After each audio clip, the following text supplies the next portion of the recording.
নমস্কাৰ জ্যোতিপাত খালাৰ অন্যান্য ভিডিঅ'লৈ আপোনালোক সকলোকে স্বাগতম জনাইছো। আজি বিএড এন্ট্ৰেন্স এক্সামৰ কাৰণে প্ৰথমটো ভিডিঅ' প্ৰস্তুত কৰিবলৈ লৈছো। স্ক্ৰীনখন চাই লওক। গুৱাহাটী ইউনিভাৰ্চিটি সিলেবাছত থকা section D current Indian education ইয়াত যোনকেইটা টপিক আছে তাৰে যোনটো 4 নম্বৰ টপিক আছে সৰ্বশিক্ষা অভিযান SSA আজি তাৰ ওপৰত ভিডিঅ'টো প্ৰস্তুত কৰা হ'ব সম্পূৰ্ণ একেটা ভিডিঅ'তে গোটেইখিনি SSA ৰ বিষয়ে যিমানখিনি কথা আছে পাই যাব। গতিকে ষ্টাৰ্ট কৰোঁ ভিডিঅ'টো। চাওক প্ৰথমতে লিখা আছে SSA সৰ্বশিক্ষা অভিযান হেতু সকলোৱে জানেই ঠিক আছে। SSA has been launched in 2000 and 2001 2000 চন আৰু 2001 চনৰ ভিতৰত মানে SSA বিষয়ে আলোচনা কৰা হৈছিল বা এই বিষয়ে ডিসকাস কৰা হৈছিল। তাৰ পিছত কি হ'ল যে the SSA was operationally started in 2002 under the 86 Constitution Amendment এটো বহুত ইম্পৰ্টেন্ট কথা হয়। কেতিয়াবা ইয়াৰটো খুধে কেতিয়াবা কনস্টিটিউশন এমেন্ডমেন্টটো খুধিব পাৰে। গতিকে এটোৰ বিষয়ে চাই যাব কোনটো এমেন্ডমেন্ট হয় হেতু খুব কোৱেশ্চন অহা দেখা পোৱা যায় সৰ্বশিক্ষা অভিযানৰ বিষয়ে বা কেতিয়াবা ইয়াৰটো আহে কিন্তু স্টাৰ্ট কেতিয়া হৈছে বুলিলে 2002 হ'ব ঠিক আছে। কেতিয়াবা সৰু সৰুকে ফুল ফৰ্মো গুছি আহে যেহেতু এটো এন্ট্ৰেন্স এক্সাম হে ঠিক আছে। তাৰ পিছত চাব 3 পইণ্ট আছে যে SSA also known as education for all campaign এটো এডুকেশ্যন ফৰ অল কেম্পেইনটো কি নামেৰে জনাজাত হেনেকৈ সুধিব পাৰে আৰু SSA যেতিয়া ষ্টাৰ্ট হৈছিল তেতিয়া মটটো আছিল এডুকেশ্যন ফৰ অল হেতু ইম্পৰ্টেন্ট কথা এডুকেশ্যন ফৰ অল ইয়াৰ মটটো হয় ঠিক আছে। তাৰ পিছত চাওক 5 নম্বৰত চাওক দা প্ৰাইমেৰী অবজেক্টিভ অফ SSA সাধাৰণ উদ্দেশ্য বুলি যদি ক'বলৈ যাওঁ তেতিয়া হ'ব যে ইউনিভাৰ্সেলাইজেশ্যন অফ এলিমেন্টাৰী এডুকেশ্যন প্ৰাথমিক শিক্ষাক বিশ্বায়ন কৰা বা সাৰ্বজনীন কৰা প্ৰাথমিক শিক্ষাৰ সাৰ্বজনীন কৰা ইয়াৰ উদ্দেশ্য আছিল ঠিক আছে। নেক্সট পইণ্ট টু চক নেক্সট পইণ্টত আছে যে SSA প্ৰগ্ৰাম পায়োনিয়াৰ্ড বাই অটল বিহাৰী বাজপেয়ী হেতু সময়ত সুধিব পাৰে কোন আছিলে ইয়াৰ অগ্ৰণী ভূমিকা কোনে লৈছিলে হেতু সুধিব পাৰে যে অটল বিহাৰী বাজপেয়ী ঠিক আছে। তাৰ পিছৰ পইণ্টটো চক SSA involves in central government state government and local bodies গোটেইকেইটাৰ লগতে ইনভলভ থাকে হেতু সুধিব পাৰে বা কেইটা বডিৰ লগত ইনভলভস থাকে তেনেকৈ সুধিব পাৰে বা চাৰিটা দি মানে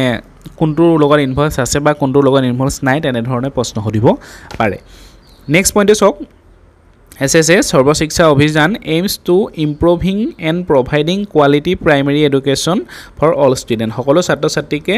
কোৱালিটি আৰু প্ৰাইমেৰী এডুকেশ্যন প্ৰদান কৰাটো কোৱালিটি এডুকেশ্যন প্ৰদান কৰাটো আসলে সৰ্বশিক্ষা অভিযানৰ মূল উদ্দেশ্য আছিল। একেটা কথাকে প্ৰায় মানে ইউনিভাৰ্সেলাইজেশ্যন কৰা বুলি কৈছে ঠিক আছে। তাৰ পিছত পইণ্টকেইটা ভালকৈ চাব এইকেইটা ইম্পৰ্টেন্ট হয়। তাৰপিছত আছে যে SSA also aims মানে ধেৰ এম আছে ন ইয়াৰ ভিতৰত আৰু এটা এম হৈছে যে to educate all childrens between the age of 6 to 14 years by 2010 ভিতৰত মানে কি হৈছে 2010 চনৰ ভিতৰত 6 পৰা 14 বছৰ বয়সৰ সকলো ছাত্ৰ ছাত্ৰীকে যাতে প্ৰাইমেৰী এডুকেশ্যনটো দিব পৰা যায় তাৰ ওপৰত গুৰুত্ব দিয়া হৈছিল। এইটো ইয়াৰটো নুখুধে এজটো খুধে ঠিক আছে 6 to 14 তেনেকৈ এজ গিটা দি দিয়ে ঠিক আছে। এইটো ইম্পৰ্টেন্ট হয়। তাৰপিছত আহিব যে SSA was started under the 5 years plan 1997 to 2002 মানে কি হৈছে যে যোনটো পঞ্চবাৰ্ষিক পৰিকল্পনা থাকে কোন পঞ্চবাৰ্ষিক পৰিকল্পনাৰ আন্ডাৰত মানে SSA টো লঞ্চ কৰা হৈছিল বা SSA টো কাৰ্যকৰী কৰা হৈছিল হেতু সুধিছে হেতু হ'ব যে নৱম পঞ্চবাৰ্ষিক পৰিকল্পনা ঠিক আছে। দ্যাট 3 পিলাৰ অফ SSA তিনটা স্তম্ভ বুলি ধৰি লওক বা স্তৰ বুলি ধৰি লওক 3 পিলাৰ হেতু আছে যে এসএস এনৰোলমেন্ট এণ্ড ৰিটেনচন এই তিনটা ইম্পৰ্টেন্ট হয়। তাৰ পিছত আহিব যে mid day meal scheme introduced by SSA first launch in কি কৈছে যে 9 plan 1997 to 2002 একেটা কথা কৈছে যে নৱম পৰিকল্পনাৰ দ্বাৰা পঞ্চবাৰ্ষিক পৰিকল্পনাৰ দ্বাৰা মানে এটো মিড ডে মিল যোনটো স্কিম আছিল তাক মানে সৰ্বশিক্ষা অভিযানত কাৰ্যকৰী কৰা হৈছিল আৰু পৰিকল্পনাটো আছিল যে নৱম পঞ্চবাৰ্ষিক পৰিকল্পনা ঠিক আছে। এটো বহুত ইম্পৰ্টেন্ট হয়। নেক্সট পইণ্টলৈ গৈ যাম 13 নম্বৰ পইণ্ট বেছি পইণ্ট নাই আৰু 15টা আছে আৰু কিছুমান কথা আছে। 13 নম্বৰ পইণ্টটো চাওক যে SSA was merged with the National Education Mission or merged with RMSA in 2018 RMSA মানে হৈছে ৰাষ্ট্ৰীয় মাধ্যমিক শিক্ষা অভিযান আৰু কি কৈছিলে যে সৰ্বশিক্ষা অভিযানক কি কৈছিলে নেশ্যনেল এডুকেশ্যন মিছন বা ৰাষ্ট্ৰীয় মাধ্যমিক শিক্ষা অভিযানৰ লগত একত্ৰিতকৰণ কৰা হৈছিল বা কাৰ্যকৰীকৰণ কৰা হৈছিল ঠিক আছে হেতু কথা কৈ বিচাৰিছে। তাৰ পিছত কি হ'ল যে SSA টো চলি আছে 2018ত SSA নিউ নেম সমগ্ৰ শিক্ষা অভিযান এতিয়া নতুনকৈ হৈছে নতুনকৈ মানে প্ৰায় 7 বছৰ মানে হ'ল এটা সৰ্বশিক্ষা অভিযানটো বৰ্তমান সময়ত উঠি গৈছে আৰু 2018 চনৰ পৰা কি হ'ল যে এটা সমগ্ৰ শিক্ষা অভিযান বুলি কোৱা হ'ল। ঠিক আছে তাৰপিছত আহিব যে 15 নম্বৰ পইণ্টটো the SSA is funded jointly by union government and states in at 60:40 ratio or 90:10 ratio for hill and northeast states এটো বহুত ইম্পৰ্টেন্ট কথা হয় মানে SSA এৰ যোনখিনি টিচাৰ হওক বা ইয়াত যোনখিনি বুক হওক যি মানে বস্তু থাকে ন সেইখিনি মানে ফান্ডটো কৰ পৰা আহে হেতু সুধিছে ইয়া আসলে কি হৈছে যে সেন্ট্ৰাল গভৰ্নমেন্টেও দিয়ে স্টেট গভৰ্নমেন্টেও দিয়ে ৰাজ্য চৰকাৰেও দিয়ে কেন্দ্ৰীয় চৰকাৰেও দিয়ে কিন্তু সব জেনাৰেলি কি হয় যে 60% দিয়ে কেন্দ্ৰ চৰকাৰে 40% দিয়ে ৰাজ্য চৰকাৰে মানে বেলেগ বেলেগ ষ্টেটত কিন্তু যদি আমাৰ নৰ্থ ইষ্টৰ ষ্টেট কিখন চাও আমাৰ 8খন জনখন ষ্টেট আছে আৰু যদি কিবা হিলি এৰিয়া আছে পৰ্বতীয়া এৰিয়াৰ মানে ৰাজ্য আছে বা অঞ্চল আছে তাত কি কৰে যে 90% সেন্ট্ৰাল গভৰ্নমেন্টে দিয়ে 10% মাত্ৰ কি কৰে যে স্টেট গভৰ্নমেন্টে দিয়ে ইয়াৰ মানে পইচাটো ইয়াৰ টিচাৰে হওক লাগিলে বা বুক সুক যিকোনো সকলো বস্তু এটো আমাৰ সেন্ট্ৰাল গভৰ্নমেন্ট আৰু স্টেট গভৰ্নমেন্টৰ মাজত ভগুৱা থাকে ঠিক আছে নেক্সট গুছি যাম যে ইয়াৰ জেনাৰেল অবজেক্টিভ সাধাৰণ উদ্দেশ্য জেনাৰেল অবজেক্টিভ অফ SSA সৰ্বশিক্ষা অভিযানৰ সাধাৰণ উদ্দেশ্য এইটা এনে মন ৰাখি থলে হল এবিলাক মানে চাৰিটা দি দিব এটো হয় এটো নহয় তেনেকুৱা ধৰণৰ প্ৰশ্ন কেতিয়াবা গুছি আহিব পাৰে গতিকে চাই থাকক সাধাৰণ উদ্দেশ্যটো কি আছিল যে to provide special facilities to children with special need মানে কি আছে যে যোনখিনি বিশেষভাৱে সক্ষম ছাত্ৰ ছাত্ৰী সেই বিশেষভাৱে সক্ষম ছাত্ৰ ছাত্ৰী সকলক যাতে মানে কি কৰিব পাৰে বিশেষ ফেসিলিটি প্ৰদান কৰিব পাৰে হুইল চেয়াৰে হওক বা তেওঁলোকৰ কাৰণে প্ৰয়োজনীয় প্ৰত্যেকটো বস্তুৱে হওক যিকোনো বস্তু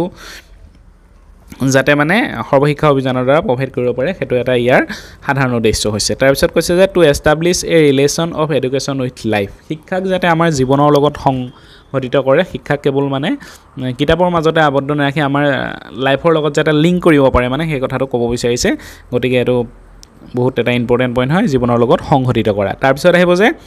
to give more importance to the education of the girls গতিকে কি হৈছে যে নাৰী শিক্ষা গুৰুত্ব দিয়া ছাত্ৰী বা ছোৱালী শিক্ষা গুৰুত্ব দিয়া সৰ্বশিক্ষা অভিযানৰ এটা মূল উদ্দেশ্য আছিল তাৰপিছত কৈছে যে to provide for all round development of the student ছাত্ৰ ছাত্ৰীৰ সৰ্বাংগীন উন্নতি কৰা কেৱল এটা বিষয় বা এটা দিশতে উন্নতি কৰা নহয় শাৰীৰিক মানসিক নৈতিক বৌদ্ধিক সকলো দিশৰে উন্নতি কৰাও হৈছে যে এটা সাধাৰণ উদ্দেশ্যৰ ভিতৰত পৰে আৰু লাষ্ট পইণ্টটো আছে যে স্পেসিফিক অবজেক্টিভছ অফ SSA সৰ্বশিক্ষা অভিযানৰ বিশেষ উদ্দেশ্য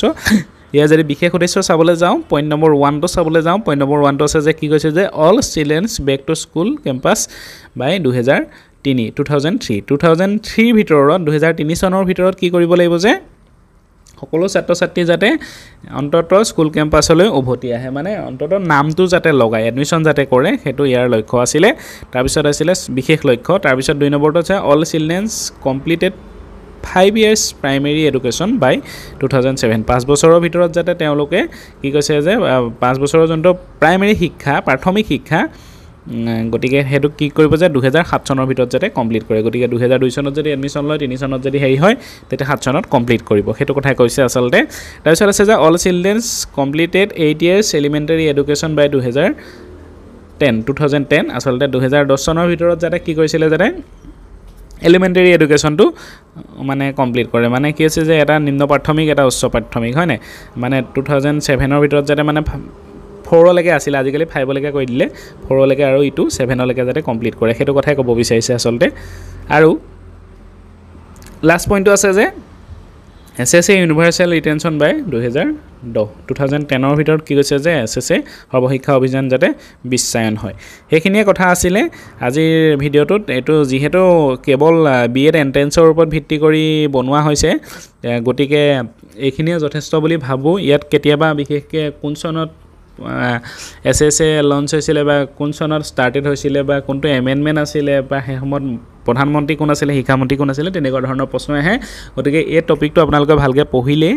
নিশ্চয় সৰ্বশিক্ষা অভিযানৰ ওপৰত যদি কিবা প্ৰশ্ন আহে কৰিব পাৰিব গতিকে 6-7টা টপিক আছে প্ৰত্যেকটো টপিকৰ ওপৰতে এটা ভিডিও লৈ আহিম ঠিক আছে আজি ভিডিওটো ইমানতে সামৰণি মাৰিছো ভাল পাইছে যদি লাইক শেয়াৰ কমেন্ট কৰি দিব ধন্যবাদ জয় আই অসম